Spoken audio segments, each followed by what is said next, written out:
Today, I'm here with myself, Braden Millman, and we're going to be talking about sodium chloride, baking powder, and baking soda.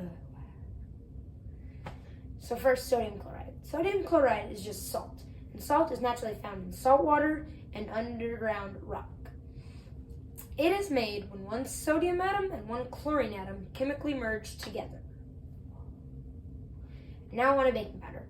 Baking powder contains sodium bicarbonate, or baking soda, potassium bitartrate, or cream of tartar, and cornstarch.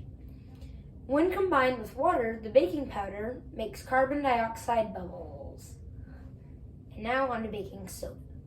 Baking soda's ingredient is sodium bicarbonate, and it has no reaction to water. And now we're going to be comparing and contrasting baking powder and baking soda.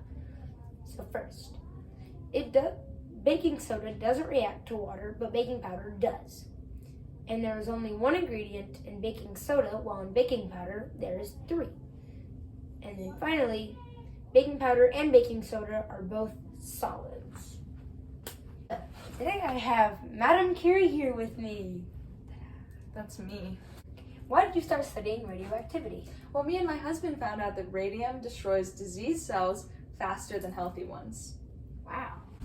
Okay, well, what did you discover about uranium?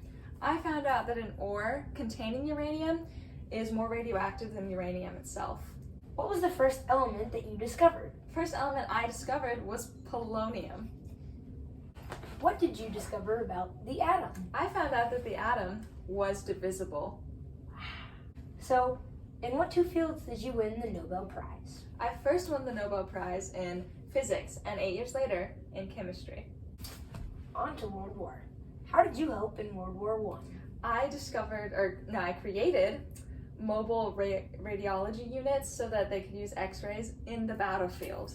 Okay, what was one way you helped other people learn about radioactivity? Well, in 1914, I taught a group of 150 women how to work as aides using x-rays. That's nice. What was one way your research improved treatments for illnesses? One of my discoveries helped come up with a cure for cancer by radiation therapy. What was one other way that your research contributed to humans? Some of my research was used to create atomic bombs and nuclear energy. And finally, who inspired you? One of my biggest inspirations was Henri Becquerel.